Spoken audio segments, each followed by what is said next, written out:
Hello, screenwriters, and welcome to Writing for Screens. Ask me almost anything. My name is Glenn Gers, and I come to you every Monday through Friday, if I can make it, at 3 p.m. Pacific time to show you some stuff I know about screenwriting and hopefully take some questions from you. If you want to know what I think and what I have to teach, it's all here on the YouTube channel for free at your convenience.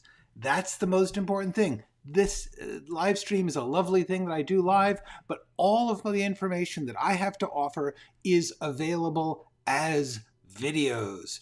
Especially the first 3 playlists on my channel are where I've really tried to condense down everything I think I have to teach you into little 10-minute lessons. Each one is titled with something that I hope will give you a cue to what it is that you're trying to get out of it. Dramatic action, genre, flashbacks, the process of questions. Each one of those is a little 10-minute lesson with as many simple, easy to remember, hopefully useful tips that I can offer. Now, hello Nathan, good to see you.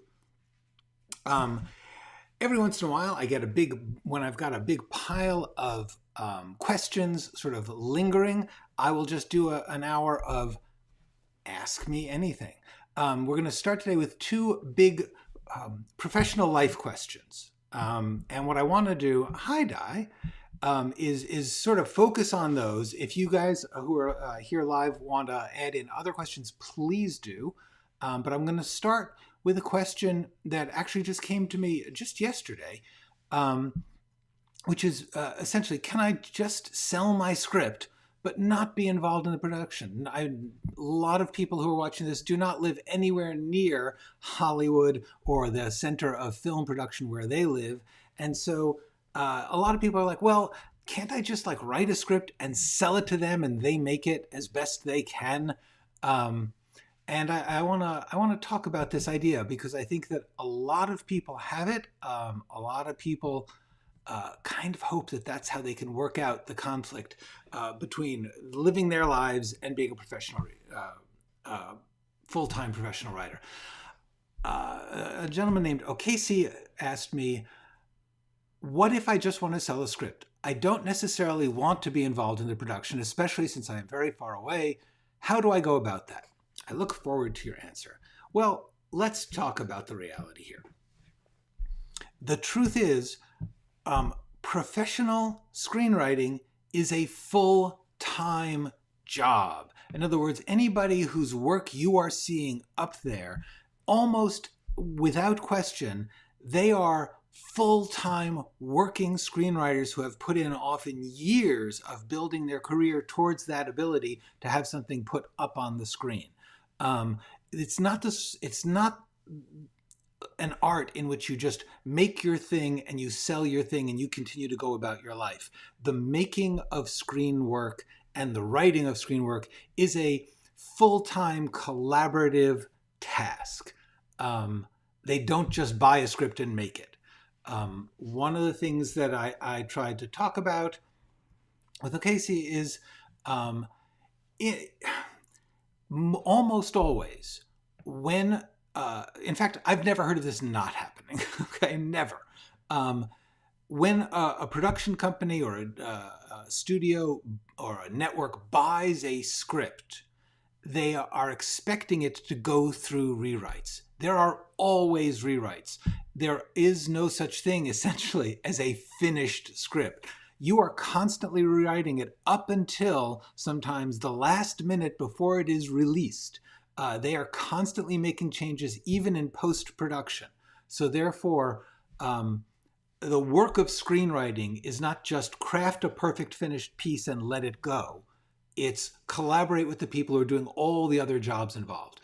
So therefore, the business is organized to work with writers who are available and trained to do rewrites as well as to come up with scripts. So therefore, agents and managers, because they know that that is what the producers and studios and networks are going to need to work with, are not particularly interested in working with, representing a writer who says, well, I really appreciate that you guys are making that thing, but I live in this other country, or I am got a full-time job, or I live with my family, and therefore I can't really be involved in that. Just not available. Most agents and managers will say, well, then we don't want to invest our time and effort into representing you because you can't do the full job. So therefore, very, very few writers who cannot commit full time can get an agent. And without an agent or a manager, it is very, very, very unlikely that your script will be put forward to the producers or the networks of the studios. It's a closed business of people who are willing to commit full time to it. You need to be able to build yourself up to the ability to do that if you want to work in the business. Now, let me just quickly say hi to a whole bunch of people who have come in. Hi, Jenny. Hi, Larry. Hi, Brian. Hey now to you too. Hello, Marty Mac from Banff. Hello, Javier, who is already getting into the margaritas for us. Yay. That's right. Good old-fashioned grooviness. And Yo Mudman. Okay, so as I was saying, the question is, can you kind of part-time screenwrite? Here's the thing. In theory, if you write a script that is so unique and original, and the producers somehow could get to see it, which is very hard to break through that barrier. But if it did happen, and it could, then in theory, they might buy your property, your script, and say, we're going to now put some professional writers on it, and then we're going to rewrite it. That could happen. I'm not going to say it won't. I have to tell you that I believe you are more likely to actually be able to get that deal of a Hollywood company saying, that's an interesting story. That's a really unique character. And therefore, I'm going to buy this story and then hire professional writers to work on it. They tend to do that with other forms than scripts. They are not that likely to want to read a script and say, oh, we want another writer on it. I mean, they will do that, but they are not going to look for a non-professional script. They are more likely to look for a non-professional novel, podcast, play, video game, comic, any of these new forms, these other forms. That's where they go mining, web series. If you work in those forms and learn to express yourself beautifully and originally, then you actually have I think, better chance of attracting attention, especially if you slowly build an audience. That's the key. When Hollywood comes looking for a story, even a book, they are going to be more interested in one that has built a small audience of some kind, or ideally a large audience. But something that no one's heard of, yeah, maybe they'll say, that story is so unique, I must buy it.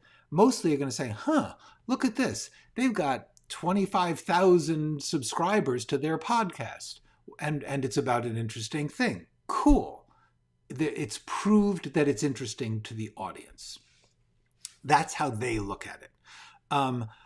The reason I talk about this original idea is, let's be honest. There are thousands of writers, professional writers, churning out new stories every day of the year. Then there are tens of thousands of amateur writers churning out new stories. I promise you, most of them are not that original. They're just not. How likely is it? Who could do that? Okay, I don't claim that I can do it. I don't think almost anyone can come up with something that somebody can say, wow, I have never heard of that before. I have never seen that. Especially when you're in the business and you're reading 20, 30 scripts a week. You've seen it all. So therefore, that is not the only thing they are looking for. They're looking for the ability, so many other gifts, the ability to turn a familiar story into an interesting story, the ability to give characters rich personalities, the original to write good dialogue. All of those things are what a professional writer does. I was seeing a weird color thing. Anyway, so my point about this is, I would say that the thing you want to do is consider where you can do your work as fully and as as internally created as you can. If you can make your own work without needing other people to give you money up front, you are more likely to become a good artist that may get hired. So I would say focus on that. I really, really do urge all of you to be realistic about what the profession is versus what it is to do the thing. Hello, Lucas. Hello, Natasha. Okay, so the things I want you to think about here are, as I said, professional screenwriting is a full-time job. If you want to learn that job, try. Good. I'm not saying don't. I'm saying don't kid yourself that it's a part-time job. Professional writing. I'm talking about hired, paid, Hollywood-scale professional writing. You don't usually do that and keep your day job. Sometimes you have to have a day job because the work is unstable. And that's the other thing I wanted to talk about. And I'm going to talk about that with the next question too. But here's the thing. Creative work is always unstable. If you were to sell a script, you can live at that for a while. Honestly, although now and then Hollywood writers make these astronomical amounts, but most of the time, especially considering what's required in the life, you can't live that long on what a Hollywood writer makes. I know it sounds crazy because you hear about these deals. Oh, they sold their script for $1 million. First of all, if that's true, they don't do that every week. They may not do that. They may do that once in a lifetime, okay? Most of the work, although highly paid considering what art it is, that's when you're doing it full time. That's when you're available to go to those meetings. Yeah, trash truck day. When you're available to go to those meetings and put in the 30 meetings to get the one job that will pay that rate. Most of the time you're not. Most of the time you're getting rejected. The whole point about creative work is that you're making unique individual projects. So therefore, creative work is always unstable. And the thing that means is art is a terrible business. Okay? Don't go into art to make money. Very few artists support themselves with their art. Very few, a microscopic amount of artists actually make a full time. And we're talking about novelists. We're talking about the people whose work does not take $10 million just to advertise, one weekend. The ones who it costs $50 million just to make one of their projects. So therefore, if you are making art to make money, please stop now. This is a terrible business. It's a bad way to make money. Don't make art to make money. You may make some, but you may not be able to make a living, a full-time living. And that's okay. That is how it works. If you are lucky and persistent and you keep making art, then you have a better chance of actually making a full-time living. So I'm just going to give you a little bit of advice on making money at art. The first piece of advice is everything right now is changing. The world is changing so severely. The forms of art. TikTok is now a bigger form of art than novels, okay? TikTok is a bigger form of art than movies. So therefore, start to think about these new forms and what you can do in them or involving them, or how your art can be produced and distributed using these non-traditional ways. Everything is changing. See what you can do. The way to make money from art is to make your art, the art that you see, the art that's personal to you, the art that's only you can do, and to keep making it, to make a lot of it over a long period of time. It's not a one-shot thing. It's a write a new one, write a new one, write a new one, put out a new play, do a new comic, keep doing it and getting to audiences.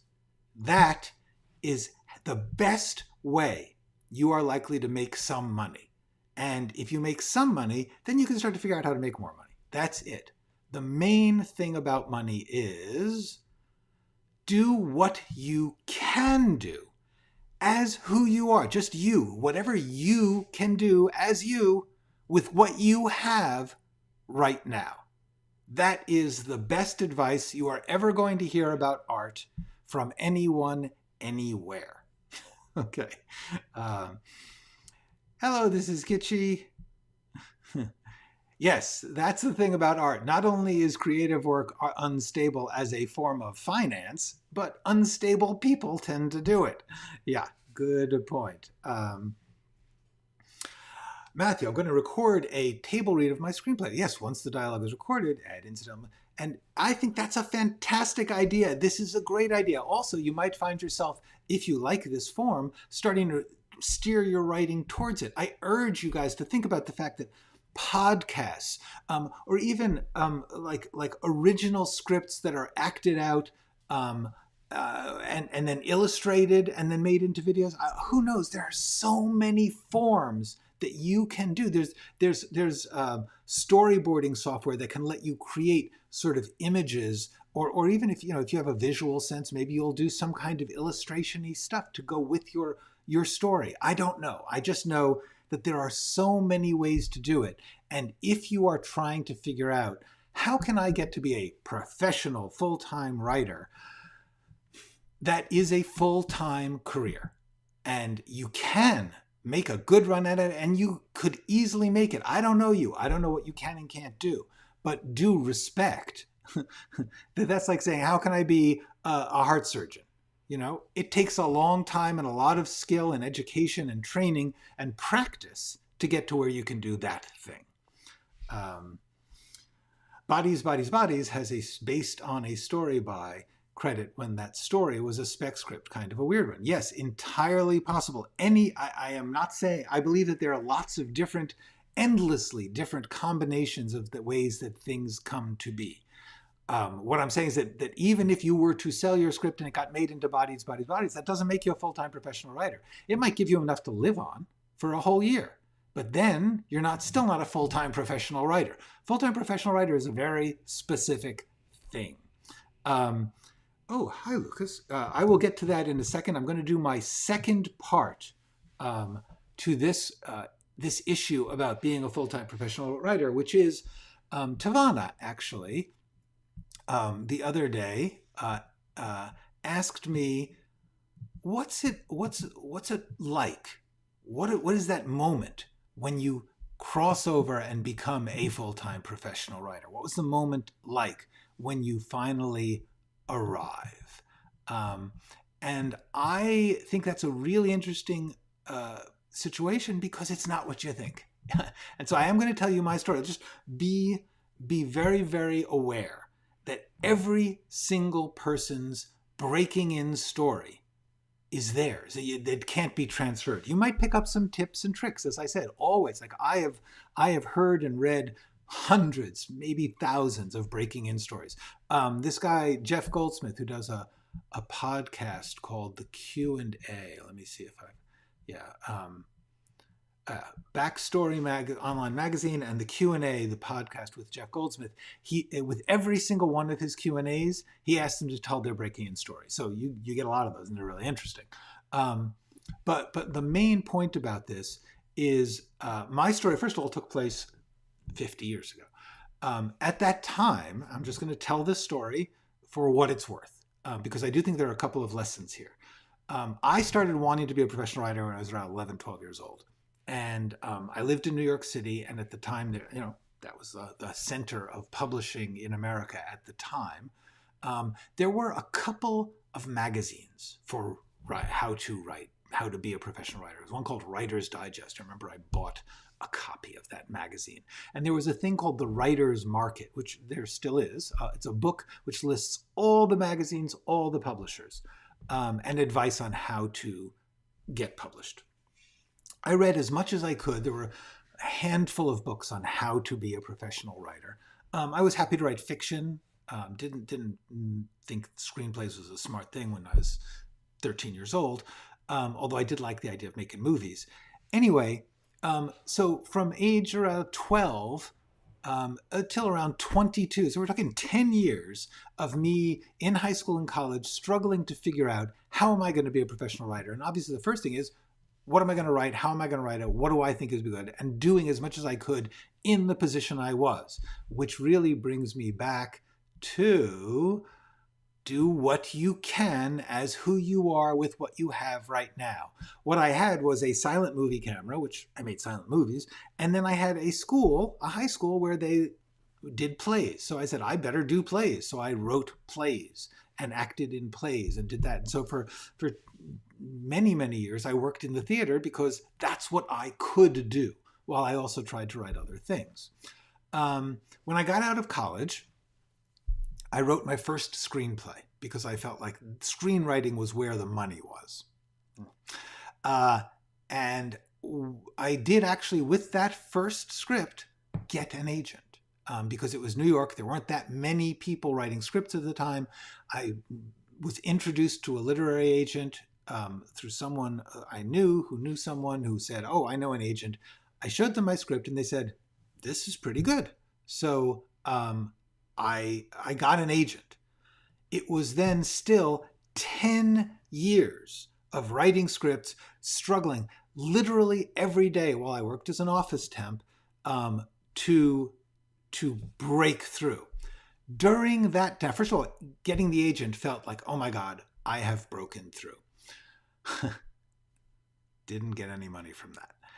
5 years later, that first script I wrote, I was still writing new scripts. 5 years later, that first script got a $5,000 option, which allowed me to take, it was like enough to take 2 or 3 months off temping and live on the $5,000, during which time I wrote another script, got that out there. And another 5 years went by before that script, again, the option ran out because the producer couldn't do anything with it. So I had become a professional writer. I had an agent and I had been paid for a script and I had used up that money and then I was back to temping. So for 10 years, I had an agent and was a professional in the sense that I had been paid, but I knew nothing, honestly, about the business. And then when finally I did get that script again, got optioned by a different company, and they paid a lot for various reasons, enough that I could take a full year. I could quit temping. So that was kind of the turning point of when I said, okay, now I'm going to stop doing my day job, take this money that I have lucked into. That turned out disastrously in the sense that that particular job, because when you have something optioned, that's a producer says, I'm going to give you money to hold the rights of this script for a year and a half. And during that year and a half, they expect you to do rewrites, and they hire you to do rewrites, and that's a lot of money. So the rewrites I did were abominable. They were a disaster because I didn't know anything about how to do rewrites on command because I had never learned that that was part of the job. And this is 10 years in to a full-time commitment to screenwriting, but very, very little was known about what it's like to be a screenwriter in 1984. So in 1994, I finally found out that I was expected to just scrap my story, but rewrite the same script, but entirely different. I was terrible at it, and it was horrible. Anyway, so at this point, am I a full-time writer? Yes, I have written a script that has been optioned by a studio, and I was hired to do a rewrite. This was a disaster. There was no sense of, oh, I have made it. The main sense I had was, oh my God, I am in so much trouble because I cannot do this thing that they have paid all this money for. So, therefore, during that year, I also then committed to writing a new script. And that new script got optioned by a different company for a famous actor. At that point, okay, I began to feel kind of confident. So we're now talking about 10, 12 years after I got an agent. 7 years after I was first paid through that agent by a professional company. 2 years after I had made a full-time living, I still was not across that line. I still was feeling like I was definitely scrambling desperately.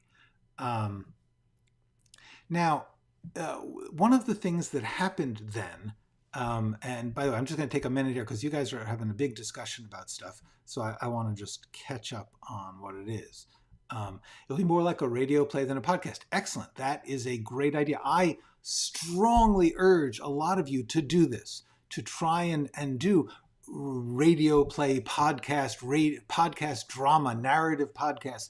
There are so many potential creative art forms that are opening up because of the digital age that people haven't really fully conceived of.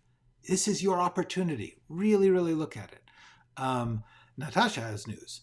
For what it's worth, got an email from Kinodrome that feature script is unfinished. Congratulations. It is excellent that you've got your work out there and that it is getting recognized. I heard about it. Okay. Sorry, trying to track it. I was also write a novelization based on the screenplay. Yes, Matthew, you are doing what I would beg anyone to do. You are doing the best possible thing. Yeah, write what you can. Conceive of your stories and find a form that you can control, that you can create fully on your own as best you can. That's what you need to do. Okay, all right. I was wondering what secondary character from a movie or t-shirt would you like to see? Okay, we'll get to that down the line. Okay, so meanwhile, Natasha, it will definitely be displayed during the ceremony. Is in the running. Yes, I've never heard of Kino, but I am very out of the film festival and circuit and the companies that are producing and showing scripts as a form of marketplace. I don't know about those very well. That's fantastic. I have to say, I urge all of you to do what Natasha's doing, which is to look into festivals or places where they do readings. Like the award is that they get actors and they do a reading for you. These are valuable experiences. You meet a lot of people. It's a credit. It's good to do. So yes, well done, Najo. And congrats to Matthew. Matthew and Najo, you guys are doing the great thing. Excellent. Okay. Meanwhile, Kitschy has been MIA because I'm really so sorry. Better now is good. Always take care of your health first. I am really glad that you are better. Take care of yourself. Drink plenty of fluids and get plenty of exercise and sleep. Yes, film Freeway. Cool. Hello. Okay. Hi, Errol. Hi, Donna. Okay. So let me get back to this question of what it's like to become a full-time writer. Because here's the thing. At the point at which I had finally was, if you only think about the question of are you living off of writing? In other words, is your primary source of income creative writing? Then here's the tricky thing. While I was working as an office temp, I got an opportunity. I met someone who knew someone who was, frankly, this rich old lady from Europe who wanted her life story turned into a book, into a novel. And I got the job of ghostwriting her life. Did she have some drama in her life? Sure. Was it going to be a publishable story? No. But I was paid a weekly salary for over a year to write this person's life story as a novel. I was just out of college. I was not in any way a professional writer, but I was talented, and there's no way around it. This is a vanity project. In other words, this is someone who will pay a creative writer to do creative writing for them. Was she somewhat delusional? Yes. Did I, in some ways, take advantage of that delusion? Yes. I was offering her the best I could, and I never promised anything more than I could do. I said, I can write this as best I can, and that's better than not having anything written. But is it as good as having a contract with a professional publisher or a professional writer? No. And it is no guide to that. It's a step, you'll see. That's all I can offer. In order for me to do that, I need to work full time for a year on this thing. And I got paid what I would have been paid temping. That was the deal. I said, I'm going to give up my temp job to do this. You got to cover that. So this is tricky because therefore, technically, I was a full-time professional writer for a year, right? I was writing for this crazy vain old lady to turn her life into a novel as best I could. Is that a full-time professional writer? I guarantee you most of you will say no. But technically, I was making a full-time living. What if I was writing greeting cards? What if I was writing articles for a monthly magazine for a large corporation that was internally done? Like, once you get into the question of what's a full-time professional writer, because here's the tricky thing. When I eventually did make enough money to move to LA and actually got into the Hollywood business and was writing, I was never selling my own work. Someone would come to me and they would say, oh, I have this book and it's, we think it could be a good movie and we're a production company, so we will hire you at union rates to write a script from it. What is the difference between that and someone saying, I think my life would make a good book? There's no difference. Honestly, the difference is the respectability. But the truth is I was writing something I didn't particularly believe in, certainly never would have chosen to write, adapting some book or some TV show or some song, or once somebody, a studio executive said, I'm looking for writers to write a script based on a bumper sticker. Swear to God. So the point about this is that most full-time professional writers are essentially doing a day job. And as such, they are constantly, and I really mean this is hard for you guys to conceive of, but almost every full-time professional writer out in Hollywood is desperately trying to find their next job. They never feel like, oh, I've crossed the line, I am safe, I will make it. They are always afraid that they are going to run out of jobs, run out of monies. Creative work is always unstable. Art is a terrible business. Now, in theory, when you're writing for Hollywood, the pay you get is enough to let you coast for a couple months after your job ends before you catch your next job. And most people in Hollywood are constantly, desperately struggling to balance that. That's the reality of being a full-time professional writer. Can it get better than my weekly pay writing a bad novel about a vain woman's life? Yes, of course it can. But the image that most people have of being a writer is one in which you go off and you do your work and then you sell the product as if you were a farmer who raised some corn and takes it to market, and then you sell the corn and then you live off that. That's not how it works for full-time professional writers. It's a job involving corporations and a very complex web of creative individuals working together. That's the truth of it. So I just wanted to talk about that for a bit. Now let's get to some of these questions. Okay. Writing as a hobby is one thing, but writing under the pressure of studio expectations kind of terrifies me.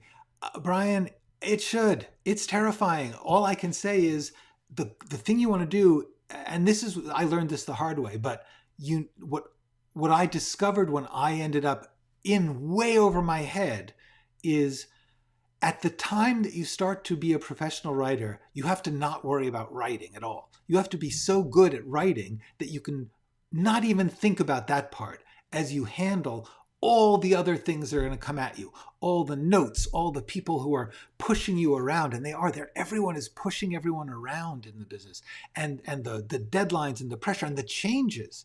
Honest to God, I mean, they will just come to you and say, no, you need to completely rewrite that in a week. Go. You don't want to be worried about your skills. You don't want to be worried about whether or not you can come up with stuff. So work on your writing skills now so that when professional opportunities kind of open up a little bit, you can throw yourself into that new thing you have to learn without worrying, do I know how to write funny dialogue? Do I know how to write a scary scene? Do I know how to come up with an outline? Those are things that you should have. You spend all your time working on that so that when the other stuff comes at you, at least you don't have to worry about that. Just like if you were a musician, performing for a bunch of people at a bar is hard. You don't want to be worried that you don't know how to use your instrument. Is that making sense? Okay.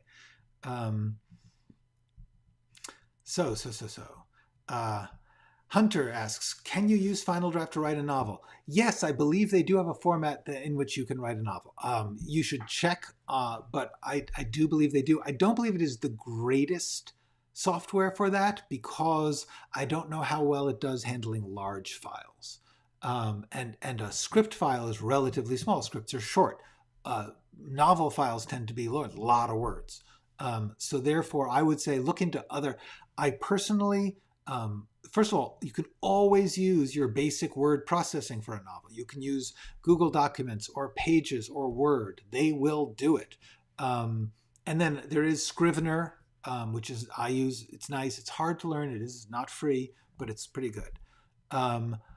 Okay, Brian, sounds like Sunset Boulevard. Yes, that job very much was like Sunset Boulevard, except for the shooting part, the killing part. Yeah. No, I know several professional writers who use Movie Magic too. What are my thoughts on books, How to Write Screenplays? My basic thought is this. You should learn as many theories as you can without feeling obligated to apply any of them. The more that here's I have some thoughts on this. First of all, know every theory and rule and formula you can. Get as many into your head as you can by reading as many books or parts of books or articles or watching videos as you can. And then you use them when they work for your project in your way. The main thing to remember is rules are tools. There are no actual rules of screenwriting. There is formatting. You do have to format it properly. But once you've got it in script format, for every book on screenwriting which sets out a set of rules, you will find exceptions. That doesn't mean the rules are not good tools. It does mean that they are not the actual rules. They are a bunch of ideas. They are one way to do it. Anybody who says that they have the rules of screenwriting is lying to themselves or to you. There is no one set of rules. There is no one way to understand how to write a story. There simply is not. That does not mean that these books on how to write scripts are useless. They're not. They will be full of cool insights. And the way that you know that is when you're reading, like literally a light bulb goes on over it. Well, obviously not literally, but emotionally, experientially, you will read something and it will click inside your head. You will go, oh, I understand how that works. I see what they are saying about that, and I can do that. Try what they say. If they say, I break my scripts down into 8 sections, and these sections always have these steps in them, try it. Look at your script, see if it breaks down into 8 sections. If it does, great. If not, don't worry about it. Okay? No one at any studio is saying, oh, wait, where's the 8 sections? They might say, where's the first act, second act, and third act, but usually everyone disagrees on that anyway. Honestly, there is no rule book for screenwriting. What there is lots and lots and lots of different ideas. And your job is to figure it out by having as many tools as you can. The best thing you should do, the first thing you should do always, is watch a lot of the work you think is good. That's what you should be doing. Watching, if you're not watching something every day, sometimes, I used to watch 2 or 3 movies a night. Watch 5 or 6 episodes of a show. Watch stuff. Watch it over and over again. Learn how they do it, okay?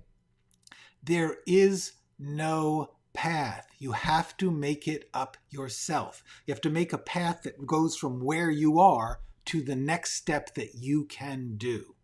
That's my thoughts on books about how to write a screenplay.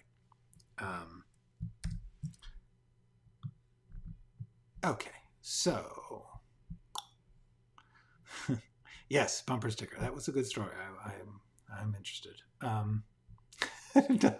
Did you? That's fine. Yeah, and you know what? Based on a bumper sticker is not a terrible idea. Okay. Cool. Hunter has road tested a bunch of different softwares. Cool. I urge you all to see what you can do. Don't overinvest in things if you can help it, but do explore them, experiment. Kitschy says Fade In is cheap and works great. Okay. And Lucas, what is your favorite movie / script? My favorite is a list of about 500 to 1,000 scripts and movies. Are there any films that inspired you? Yes, I did a full hour once where I listed many of the scripts that influenced me.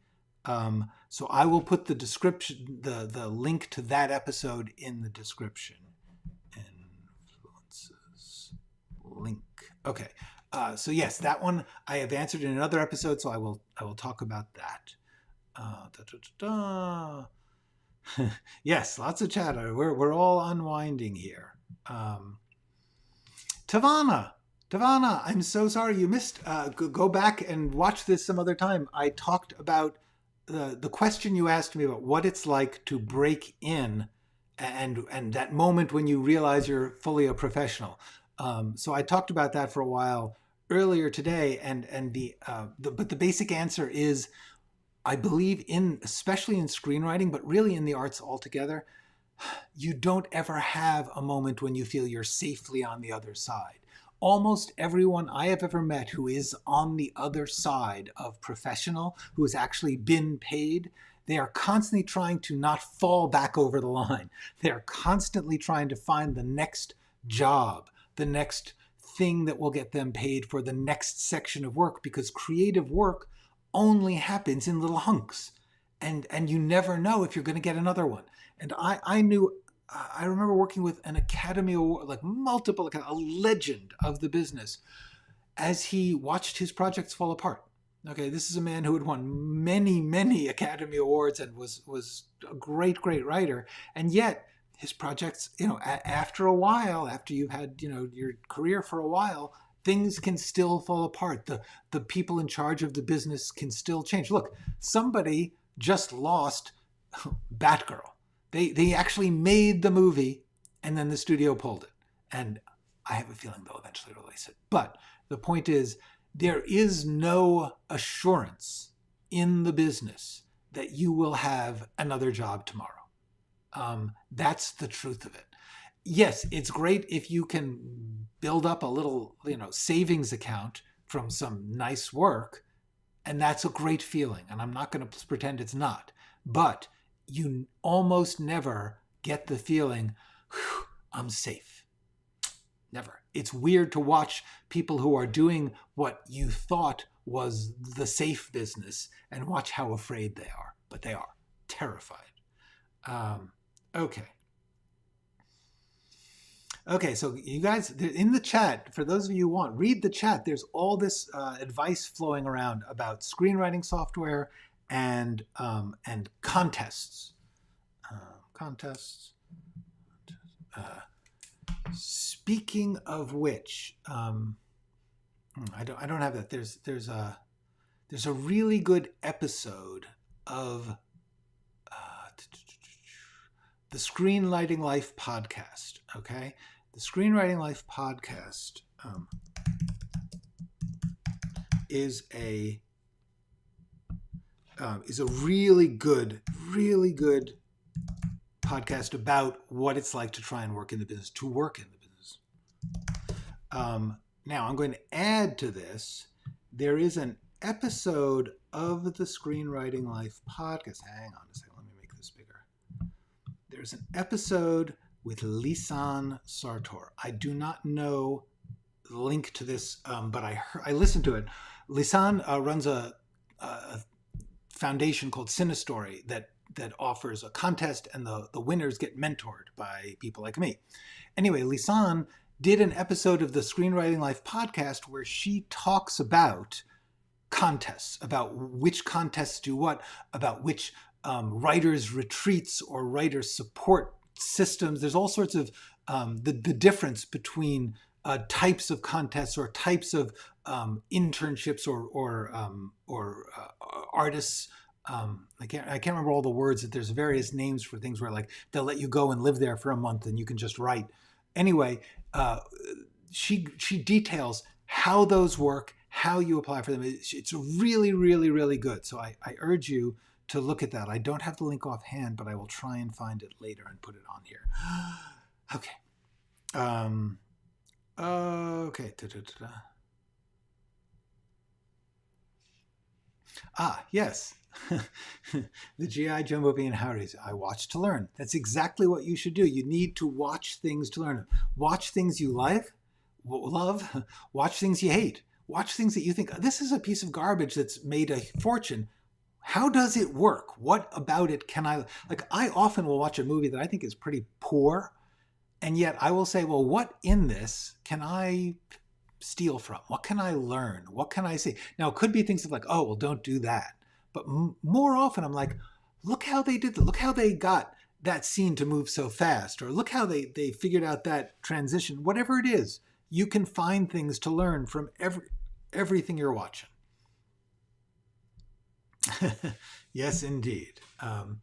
Yes, I have. I've written stage plays. I was saying, when I was in high school and college, there was no ability for me to make films at that time. It was in the 1970s and 80s, and the technology was not available for DIY filmmaking at a cost.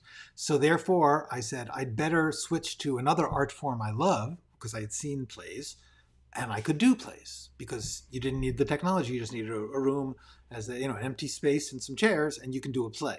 So I wrote plays and did plays for 10 years. And loved it. And I strongly urge all of you to explore writing for theater. You learn a lot. Yes, John August is the host of Boatload.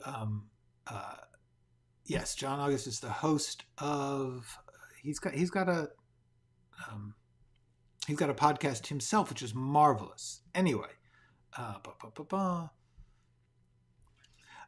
no, I have not. It's not to get into the podcasting end of it, because it's just an extra amount of work and learning that I just don't feel capable of doing. And I believe that a good podcast and a good video are different. And so I think this just audio only would suck. So I'm not doing this as a podcast.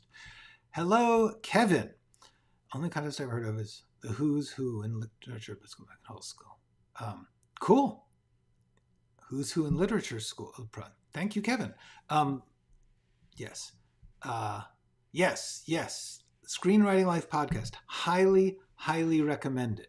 Okay. Now I'm going to go quickly back, because I believe there was a question here that I didn't get to answer. Okay. iWrite was asking about secondary characters from a movie or TV show that you would like to see as a spinoff. While that is a fun game, I'm going to reserve time for things which are more about practical stuff, practical elements of writing. I think that the main thing I want to urge you all to do is try to find forms that you can work in right now. There has never been a time like this for artists to be able to do this work in whatever way they can, whatever way they want. This is new. This is unique. We don't know what's going to come of that. If you get hung up trying to be a Hollywood writer, you are going to probably miss out on the opportunity to be possibly a truly great regional writer, a regional theater writer. There was a period starting in around the 70s and 80s when theater kind of had been the Hollywood of its time. Broadway was the serious place where great plays came. That, for financial reasons, that began to break down, and a thing called regional theater started, which is theaters in other places than New York. Regional. This is not New York. The point is, all of a sudden, Chicago and Atlanta and Nashville and all these other places, they were like, we can have a theater. We can do that. And they could build their own group of actors and directors working at relatively low pressure for relatively low stakes. Yes, the pay is relatively low. You're not necessarily famous around the world, but you get to do the thing and watch the audience react to the thing and sometimes even make a living at it in your area. Tyler Perry started this way too. It is entirely worthwhile and possible to create a career that is not about that tiny slice of big show, high corporate sales. And I urge you to take seriously the incredible opportunity that you have right now to do this work in whatever form works well for you, and you can get it out to an audience and you can build an audience. That's what you have to do if you want to be a working writer of any kind, whether or not you're getting paid a bunch of money and can make a living off of it, okay? Let's just remember, very few artists support themselves with their art, like just doing what they want. You know, if you're a photographer and you might even sell some of your work to art galleries, you still might have to work as a photojournalist or a wedding photographer. That's okay. Or you might have to work as a waiter. That's okay. It doesn't mean you're not real. This is very important. Okay? Do what you can as who you are with what you have right now. That's the biggest message I have. Would I write a stage play again? Yeah, I kind of would, except right now my biggest personal goal is writing novels. I've always been putting that off. And so that is the thing I have waited my whole life to really feel skilled enough to do. And now's the time. So I am trying, as much as I want to do podcasts. I want to learn how to make video games. I want to do all those things, but I'm putting them aside because time is short for when you're 65 and I want to write some novels. So that's what I'm doing. And with that, I think I am going to say to you guys, have a great weekend. Let me just check my calendar here. Am I going to be here on Monday? Yeah, I sure am. Okay, so have yourselves a great weekend. Stay cool, stay hydrated, and go write something.